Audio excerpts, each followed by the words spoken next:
Much. So yes, మరి block buster స్పీచ్ని మరొకసారి ఇవ్వడానికి బండ్ల గణేష్ గారు వచ్చేస్తున్నారు.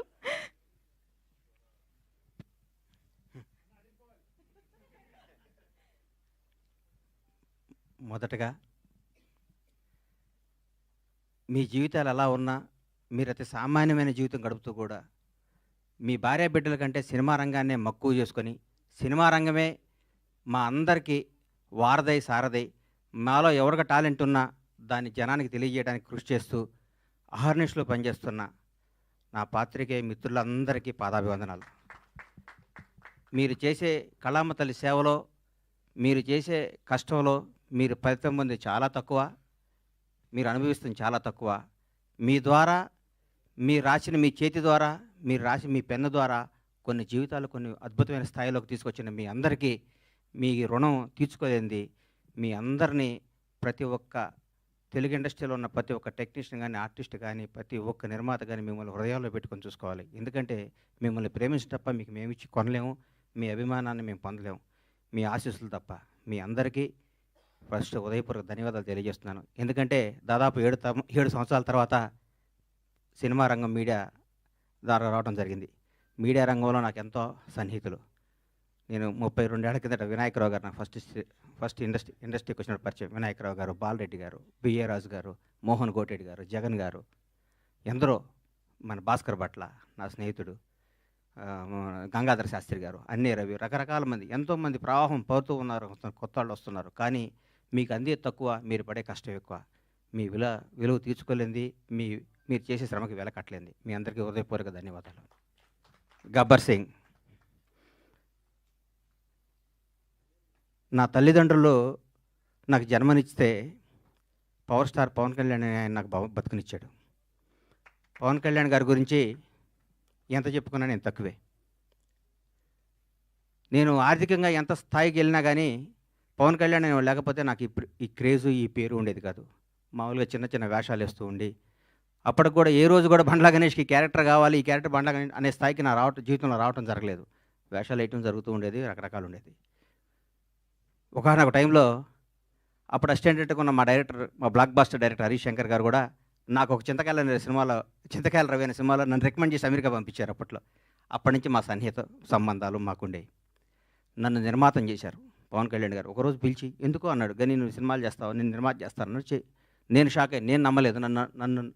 నన్ను నేను నమ్ముకోలేని పరిస్థితిలో కూడా నన్ను నిర్మాత చేస్తే చాలామంది ఆయన అభివృద్ధి కోరుకుని ఆయన సన్నిహితులు కూడా నువ్వేంటే గణేష్ సినిమా చేయటం అంటే కూడా నేను మాట ఇచ్చాను, మాట తప్పను అనేసి నన్ను నిర్మాతం చేసిన పవన్ కళ్యాణ్ గారికి ఈ సందర్భంగా ఇంకొకసారి పాదాభివందనాలు తెలియజేసుకుంటున్నాను. గబ్బర్ సింగ్ ఒక చరిత్ర.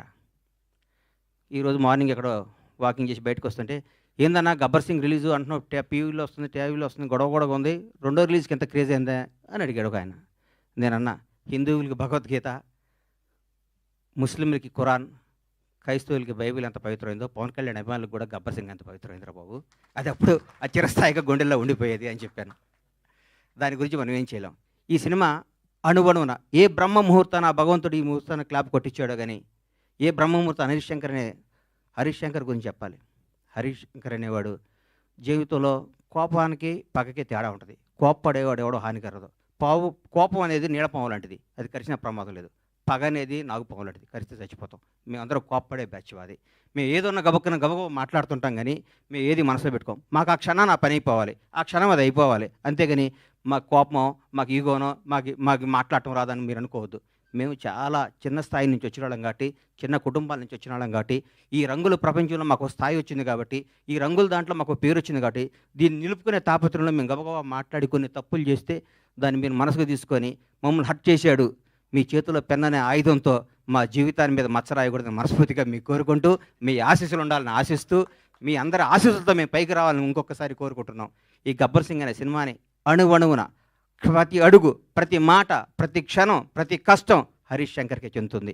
హీరో గారితో అంతకుముందు నేను తీన్మార్ సినిమా తీశా. హీరో గారు ఎవరేం చెప్తే చేస్తాడు, పాపం నమ్మితే వదిలేస్తాడు. గబ్బర్ సింగ్ అనే చిత్రాన్ని హరీష్ శంకర్ ఏం చెప్తే చేద్దామని ఫస్ట్ డే నాతో చెప్పాడు. బాబు నేను షర్టు గుండీ లిపితే పోలీసు అడిగిపోతాడా అని అడిగాను నేను ఒకరోజు. నీకెందుకురా, నువ్వు దూరం కూర్చో అనేవాడు నన్ను. ఆయన ప్రతి ఒక్కటి అంత గొప్ప సినిమా. 12 సంవత్సరాల కెరీర్లో ఆ ప్రయాణంలో ఒక్కొక్కళ్ళు మల్లెపూలు ఇస్తే కొంత తల్లో పెట్టుకుంటారు, కొంత ఎక్కడో పెట్టుకుంటారు. హరీష్ శంకర్ని వాడుకునేవాడికి తెలుస్తుంది హరీష్ శంకర్ పవర్ ఏంటో. వాడుకోనేవాడు ఎక్కడో పెట్టుకుంటే మనం ఏం చేస్తాం దానికి. ఇప్పుడు మల్లెపూలు ఉంటాయి, కొందరు తల్లో పెట్టుకుంటారు, కొందరు దేవుడి దగ్గర పెడతారు, కొందరు ఇంకెక్కడో పెడతారు. మా హరీష్ శంకర్ అనే ఒక డైమండ్ని ఎక్కడో పెడుతున్నారు. హరీష్ శంకర్ అనేవాడు నాకు వస్తే, హరీష్ శంకర్ అనేవాడు ఎక్కడితే ఆ పువ్వు అనేవాడిని ఎట్లా నేను చూపిస్తాను. నేను హరీష్ శంకర్ అనేవాడిని అద్భుతంగా ఒక సీసాలో ఒక అద్భుతమైన సీసాలో సారా పోతే సారా సీసా అవుద్ది, పాలు పోతే పాలు సీసా, అమృతంతో అమృతం సీసా అవుద్ది. హరీష్ శంకర్ అనేవాడు సీసాలు అంటాడు. ఆ సీసాలో అద్భుతమైన సినిమా కథ చేసుకుంటే హరీష్ శంకర్ తెలుగు ఇండస్ట్రీలో రాబోయే 25 ఏళ్ళు డైరెక్టర్గా నంబర్ 1గా ఉంటాడు. నాకు తెలుసు హరీష్ శంకర్ అంటే ఏంటో, నాకు తెలుసు. పవన్ కళ్యాణ్ గారి గురించి ఏం చెప్పమంటారు, ఎందుకు చెప్పమంటారు, ఎన్నేం చెప్పమంటారు. ఒక గొప్ప మానవత్వం గల వ్యక్తి, ఒక నిజాయితీ గల నిబద్ధత గల వ్యక్తి, నీతివంతుడు.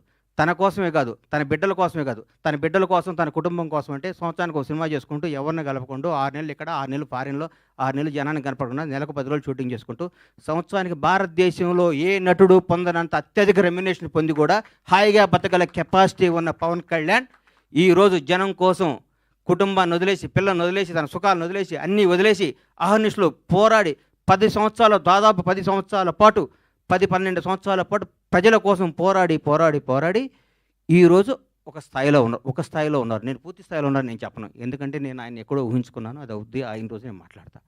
పవన్ కళ్యాణ్ ఒక నిబద్ధత గల వ్యక్తి, నిజాయితీగా బతికే మనిషి, నీతిగా బతికే మనిషి. నన్ను ఒక ఆయన, అరే హీరో పవన్ కళ్యాణ్ గారు ముఖ్యమంత్రి అయ్యారు కదా, ఒక చిన్న పని చెప్తా ఉన్నాడు. నేను పైనుంచి కింద చూశాను, నిన్ను నన్ను కొడతాడు నాయన. మనం కొందరిని దూరం నుంచి చూడాలి, కొందరు దగ్గరికి వెళ్తాను ట్రై చేయకూడదు, మనకు అనవసరం అవన్నీ. ఆయన ఎప్పుడు పిలిస్తే వెళ్తాను, వదిలే అని చెప్పాను. అట్లాంటి పవన్ కళ్యాణ్ గారితో గబ్బర్ సింగ్ లాంటి సినిమా తీయటం, దాన్ని రిలీజ్ చేయాలని 1 year బ్యాక్ నేను, నా మిత్రుడు మర్చిపోయాను. ఈ గబ్బర్ సింగ్ అనే సినిమాని ఎట్లా రిలీజ్ చేయాలంటే దీన్ని హీరో గారిని నాకంటే ఎక్కువ ప్రేమించేవాడు ఎవరున్నారు.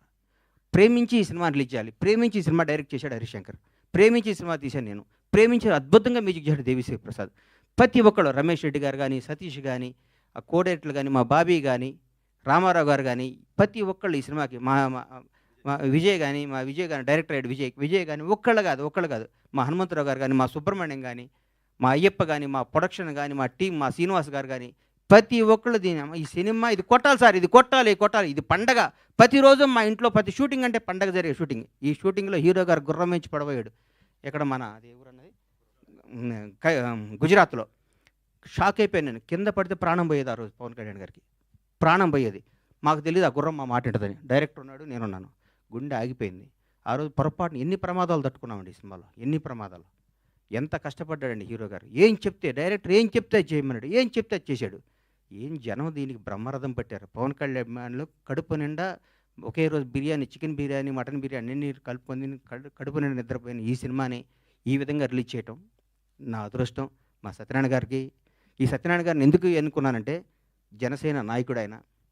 పవన్ కళ్యాణ్ గారిని నాకంటే ఎక్కువ అభిమానించేవాడు, పవన్ కళ్యాణ్ గారిని నాకంటే ఎక్కువ ఉన్నత స్థాయిలో చూడాలని గొడవ కూడా చేసేవాడు. అట్లాంటి ఆయన చేతిలో ఈ సినిమా పెడితే అద్భుతంగా ఉంటుంది. ఈ సినిమాని ప్రతి ఒక్కరూ ఈరోజు రిలీజ్ అయిందనే విధంగా చూసే విధంగా ఈరోజు ఇంత క్రేజ్ రావటం అంటే, గబ్బర్ సింగ్ రిలీజ్ అప్పుడు ఎన్ని ఫోన్లు వచ్చినా అన్ని ఫోన్లు వస్తాయి, నాకు టికెట్లు అని. నేను థియేటర్లకు ఫోన్ చేసిన టికెట్లు, సార్ ఇది సెకండ్ రిలీజ్ అని మేము ఆల్రెడీ అన్ని పెట్టేస్తే మొత్తం అయిపోయినాయి సార్, మాకే టికెట్లు లేవంటున్నారు వాళ్ళు. నేనేం చెప్పాలి, నాకు అర్థం కావట్లేదు. థియేటర్లు పెంచుతున్నాం, అద్భుతంగా చేస్తున్నాం. ఇది సినిమాని ఇంకొకళ్ళు రిలీజ్ చేయాలంటే కూడా గబ్బర్ సింగ్ అంత కలెక్షన్ రావాలని అనుకొని రిలీజ్ చేసే స్థాయిలో ఉంటుంది ఈ సినిమా రిలీజ్. ఏ సినిమా రిలీజ్ గబ్బర్ సింగ్లా కలెక్ట్ చేస్తండి అని ఏ సినిమా అయినా ఈరోజు తెలుగు సినిమా రంగం భారతదేశంలో తెలుగు సినిమా రంగం వైపు చూస్తున్నారు.